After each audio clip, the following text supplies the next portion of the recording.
Hey guys, thank you so much for clicking onto our video. My name is Mirella Mack and this is my husband T Mac, and today we're going to be talking about how we never dated but still got married. Okay, so I'm going to take you back just a little bit. How many years? 4, 5? 6. 6. Okay, 6 years ago. Just to explain how we actually mean that we didn't date. So 6 years ago, we met at church. Youth is where you meet your partner. If your husband is in your youth group or was. Okay, so we met at youth.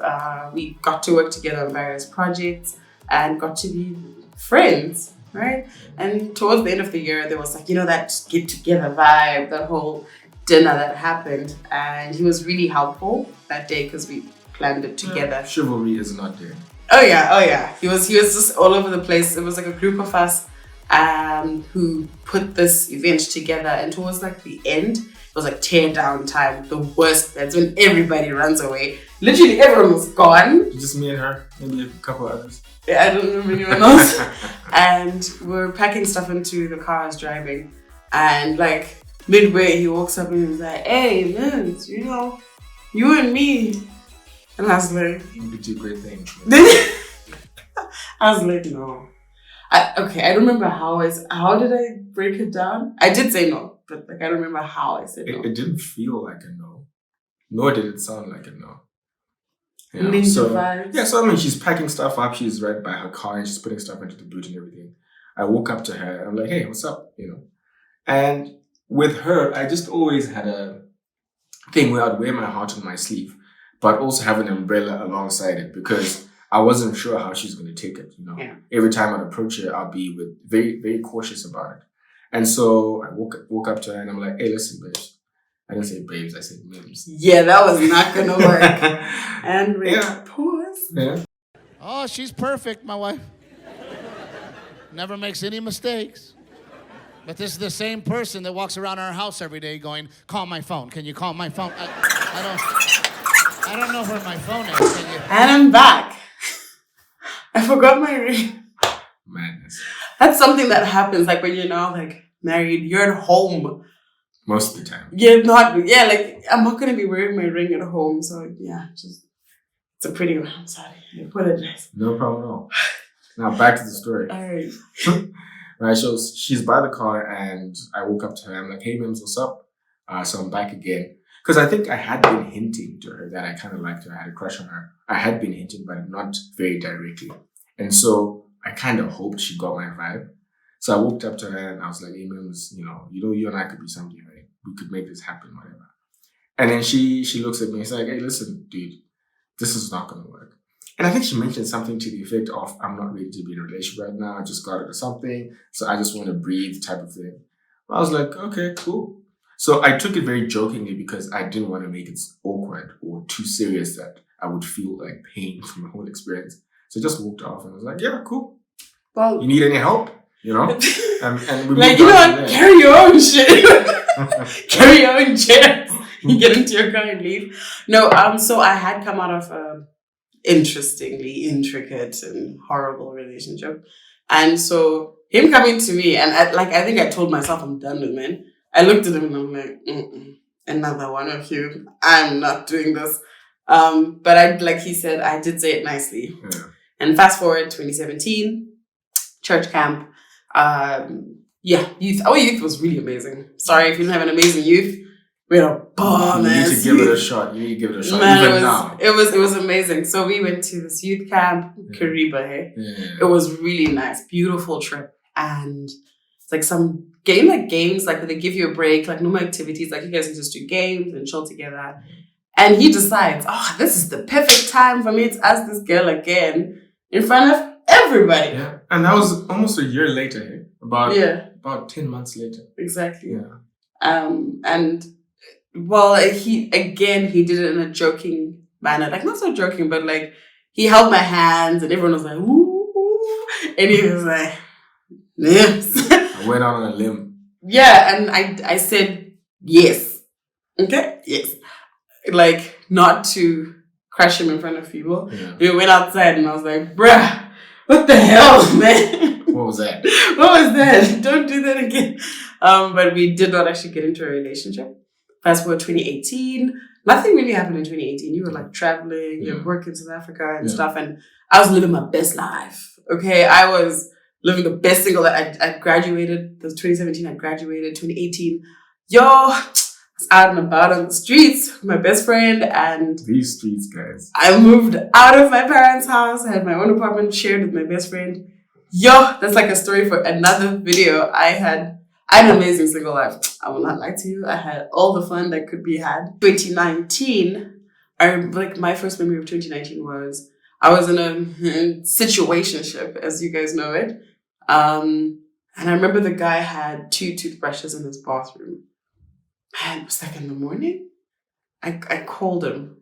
I'm like, dude, I'm like sort of seeing this guy and there's 2 toothbrushes in his bathroom. And he's like, oh, he was really understanding. I was even like, is the other one pink? Is it like, what color is it? He was like really nice. Like, okay, we've been friends like throughout, so 2016, 17, 18, 19. We've just been really cool friends. Just, he'd buy me cake on my birthday at church though. And I just took it as, thanks. That was a thing we used to do. It was really nice. Yeah. So yeah, anyways, fast forward, tell him about this guy. He handled it really well. He was like, oh, okay, you know what, I'm really sorry. And whenever he had like any form of an issue or like questions having to do with his relationships, he would like call me and be like, yo, man, it's like, what to do here? Balance me. And I'd always give him like, what do they say? Whatever advice. Unadulterated. Yo. We're going to use that one. It's too much. I meant like both sides. Like it's not objective. Thank advice. you. I gave objective advice whenever he would like speak about his relationships. So that was 2019. Yeah. Nothing else happened. Yeah. No. Then went through 2019, 2020, COVID, lockdown, and each of us were like locked down in our individual apartments for those. This is like in Harare, it was about like 90 days almost. Like they kept extending by 30 days. So you would 20 never days. know when it was going to end. So it was about 90. I could be wrong, just do your research, but it felt really long. And I was now in my apartment by myself. Mm-hmm. And I was done with fun. And I like that. It rhymes. I was done with fun. Yeah, can I say worldly? No, that's just judging. Like, I was done with a certain type of fun. I was like, you know, I'm actually good. And I always had a desire to be married by like 26, 27. And I was now 26. And I was like, whoa, we're off schedule. What is going on?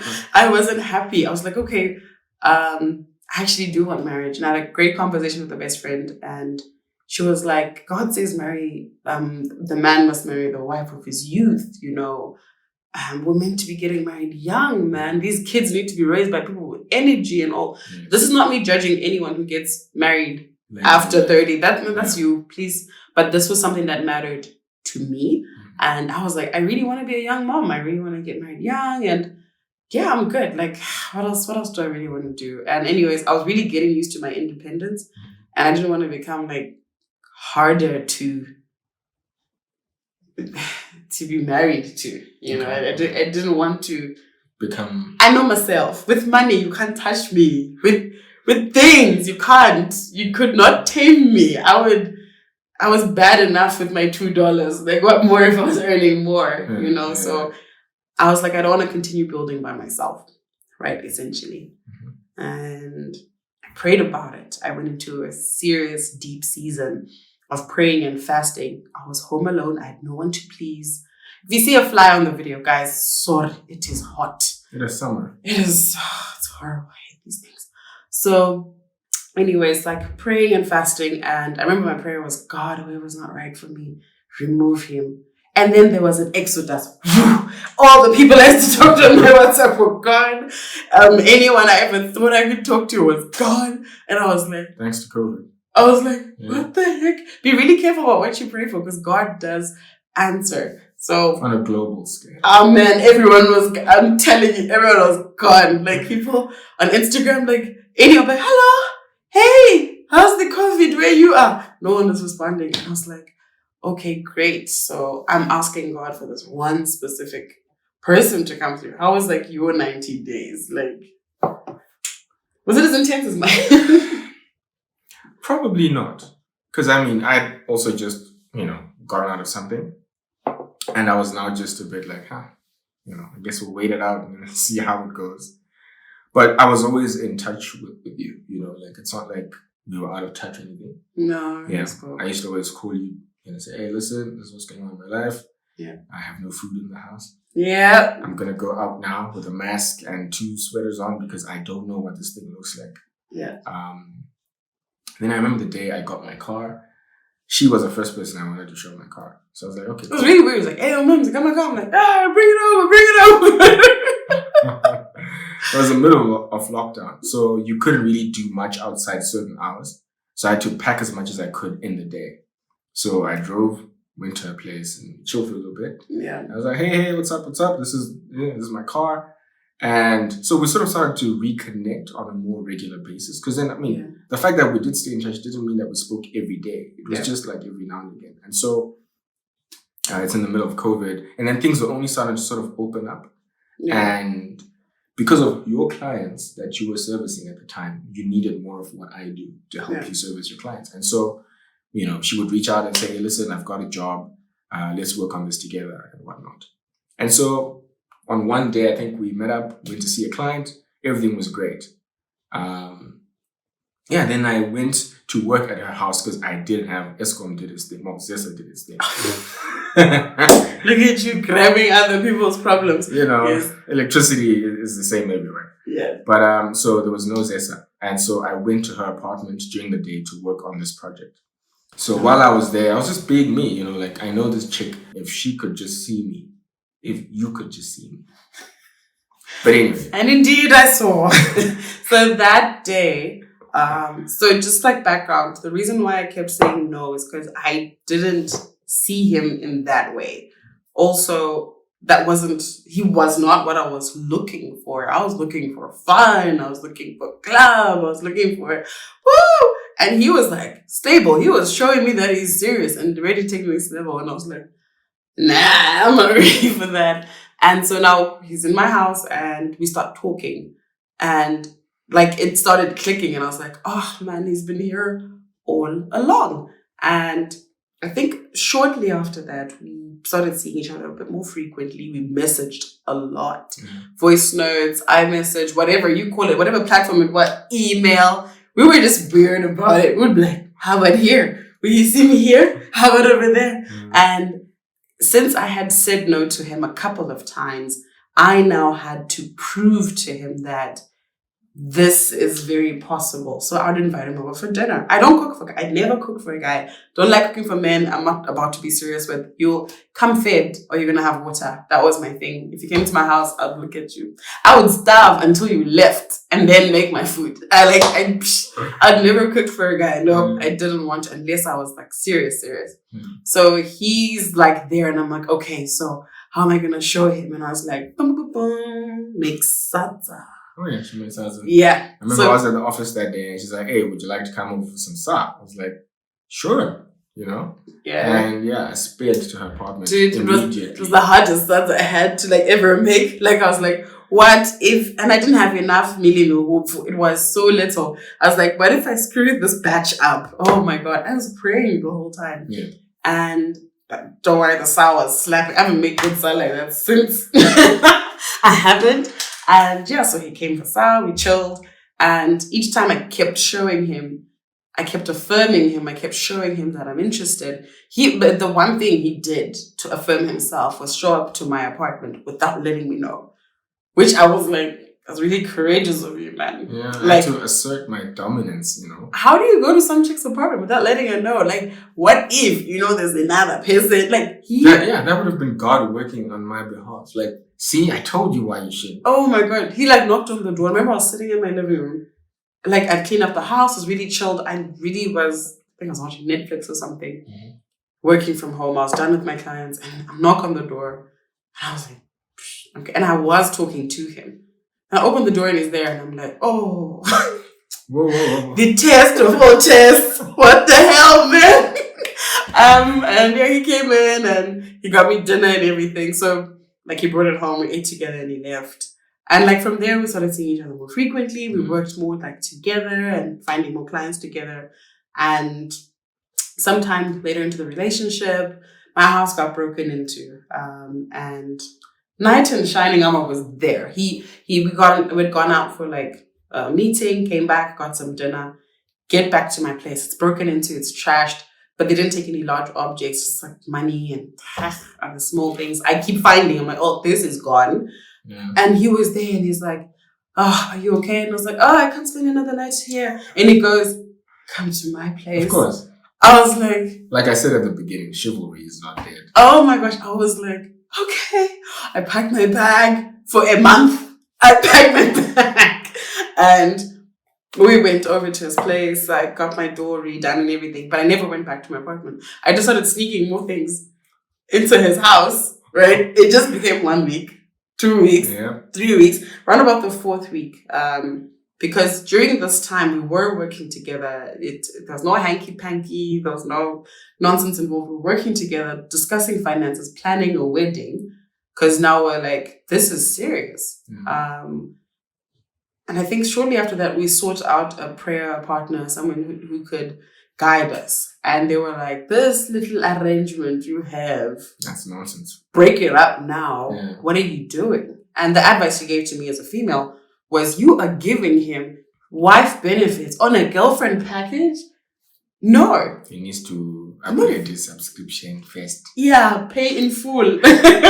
And I remember that day, I now go back to him and I'm like, so the lady we're praying with said I need to move out because like, this is not working. And he did not. I told God, I was like, if he's not okay with this, then he's definitely not the one. If he's going to be like opposing someone who is trying to guide us in the right way, then he's not the one. And he was like, all right, girl, pack your bags, get out of my house. He was so fast. He was like, don't forget this. He was so fast because he's generally a person who likes to be in the bright. I feel like you always try to always do the best thing, right? So packed up, went to my apartment, and from then on, it was courtship, premarital counseling, looking at wedding venues, wishfully. Coffee. Did the most. I think a month after that, went on a little trip with my sisters, which he had planned, and he proposed. Yes. It was a lovely trip. I love the mountains. I love Inyanga. I love Vumba. And he picked one of the two, and I was so happy. He was so nervous. Like, apparently he had a whole speech. Like, oh, mon chéri, mon j'adore. And all he was like, will you marry me? I was like, that's it? And we'd spoken about this. I was like, so when you propose, what you gonna do? Do you have vows? Do you have what? And you're like, yeah, I got this. You jinxed it. You shouldn't have asked me that. Oh my gosh. And you're like, will you marry me? I was really happy. Took my damn ring. And I think 2 months after that, we set out a date for Lobola, traditional wedding, Rora. And my dad was like, oh, you found a guy already? It's been 5 months. Like, I've been seeing you every day. You're engaged. You have someone who's serious about you. Yeah. I took him to meet my mom. My mom passed, and traditionally they leave you another mother to care for you as the children. So my mom was there, right? And she fell in love with him. She cried. She was like, the minute she cried, it's I was like, I'm screwed. Cannot bring another person. That's how I knew. This is done. That was it. Yeah, it went on. It was really fast. And February 13th, we had Rora in the morning, and the wedding 20 minutes after. Honestly. It was so fast. Like, the Rora took a bit of time in the morning. By the time we're done with introductions, I'm like, everybody go, go, go. Where's your suit? Where's your dress? And I was like, oh my God. Yeah. And it was a curfew, right? It was a curfew. We had our wedding in a backyard. My parents' house. Yeah, her dad's house. And Free. I told everybody I paid for that. But anyway. But anyway, we had no music because we didn't want to attract the cops. Yeah, it was locked. So all the cars parked inside the property. We walked down the aisle with no music. You know, we were just like, let's just go get this done and go home type of thing. Yeah. Which is pretty dope. Although we are going to have a do-over. Yeah, definitely. We want, there's a few elements, probably not like increasing the number by much, but a few elements that we would have wanted. But I think we wanted to be married more than anything. Yeah. It wasn't about the wedding per se. The party. Yeah. It wasn't. Because like I think our ceremony was like at 2 PM. By 4 or 5 with photography and eating and everything, we're done. And 5:30, we're on our way home. My dad literally was like, go to your house. Pack your stuff and leave, man. Bye. Get out of here. You bought her. And he was like counting his money. He's like, you can go now. And we went home. It was so quick. Well, we haven't necessarily had a honeymoon because I'll explain that in another video. Yeah. But I think our main focus, like, so as we said, we did not date. Unlike other couples who went on various dates, who were together, and you didn't know whether he was going to marry you. You're like going through all these motions. We did not have that. Yeah. It was like straightforward into... People were dying everywhere, guys. Like, there was no time. Life is too short. They're like, let's get married and just move forward, please. Yeah, like it was... It didn't make sense. And the other thing, the reason why we did not date is because we had known each other for so long. Yeah. We then discovered deeper details of each other. Like, so wait, you're a firstborn? Wait, you have sisters? That's interesting. But not like from scratch. Yeah. So I wouldn't advise anyone to just get married from scratch because you will meet some people, some weird people. But I think our friendship was a very good foundation and has been. It's allowed us to like get into this, like ease into this really nicely. It's not all serious. We obviously... And there was very little pretending because we allowed ourselves to be, you know, our own selves without trying to impress the next person. Yeah. I wasn't trying to impress her per se. I was just being me and she was just being herself. Yeah. And so when it came down to it, it took no real effort per se. You know, it was just like, okay, I know this person. You're honest about your finances. Like, yo, I ain't got no money, but all right, cool, come on, give you some wine. Like it was just like accepting each other and seeing, could we build together? And yes, we had worked together before in different scenarios, and in real life we worked together. So it only made sense. I could not question it. And a lot of the times as we were dating, I'd be praying. So sometimes I'll go visit him and the kitchen's got dishes. I just cooked these dishes and I get in the kitchen and I'm cleaning and I'll pray. I'm like, oh God, I wish he could come help me with dishes because I hate yappa yappa. I hate going, dishes. I don't like it. I don't like being a nag.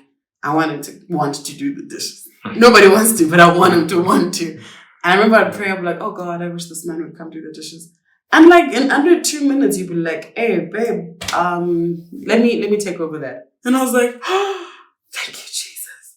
And that confirmed that notion that like I'd always tell him that God is like our network tower, right? Mm-hmm. And we both have to be connected to the tower. For us to see eye to eye. Yeah, because I could speak to him, but sometimes he might not hear me as well. And sometimes just talking too much can be a nag, honestly. But if you speak to God, God can translate it in a way that your partner will understand and be fully convicted to do. So there's so many things I pray about. I'm like, oh, I wish you'd just feel like cleaning the house today. And you find that night, he's like, I just got energy to clean. I'm like, so most of your prayers about chores aren't there. Yeah, man.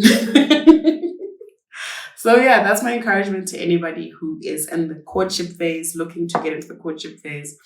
Give it all to God.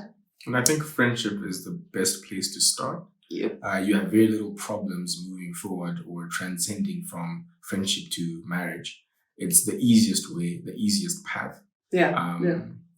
Yeah, that's what I think. And also I think prayer is important, like she's saying, that you need God to guide you. You need God to open doors and close them. So you can find yourself exactly where he wants you to be. And so it's key. You cannot do this life without prayer, without God. It's a lie. Yeah. And even like within the marriage, like in my previous video, I stated, we are still individuals. Like, I still have my purpose. He still has his purpose. And then we have a purpose, what do they call it? Corporate purpose. Corporate purpose. Yeah. So you need to maintain your identity. So without God, you are walking on thin ice, and I don't know what it's like without God. I don't want to know what it's like without him, because life is tough enough. And so to get into marriage without God giving a yes and an amen, and God gives yeses and amens in different ways for different people. I had peace. I had clarity. Nothing was difficult. We shared finances very openly. There was no trust issues.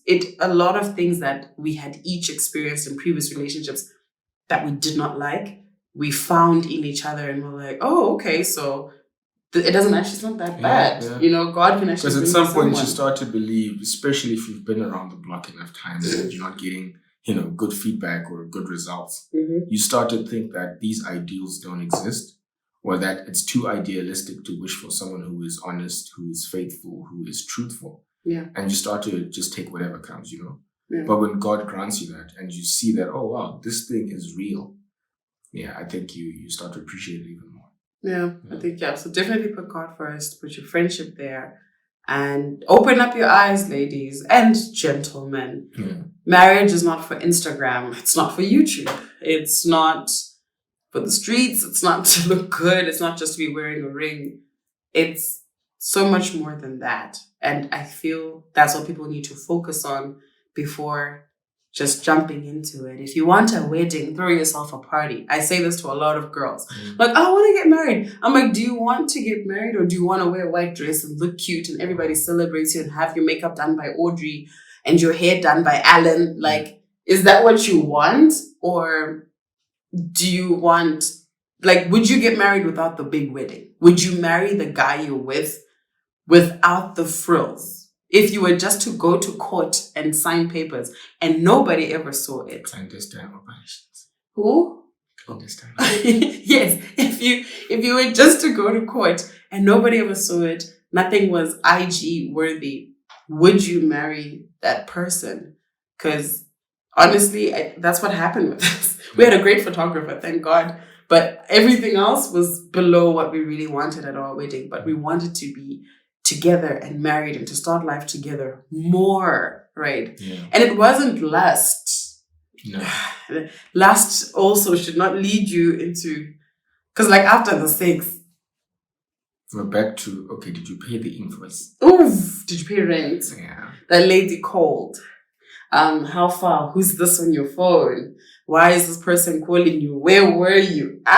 Will the sex still be nice after that conversation? Exactly. So I think people need to take a step back in their relationships. If you're still single, if you're already married, well, keep moving. Let's go. But keep it moving. But if you are still single, still have the opportunity to make a choice, I would advise you dearly, beloved sisters, please take your time to look into yourself and see if you are ready, and if your partner, the person you're looking to marry, is someone you want to do life with, ups and downs, money and no money.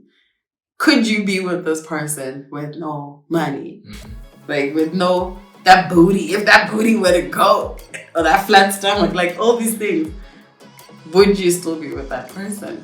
All right, so this is the end of our video of how we did not date, and you can see we did not date. We jumped straight into courtship, we got married.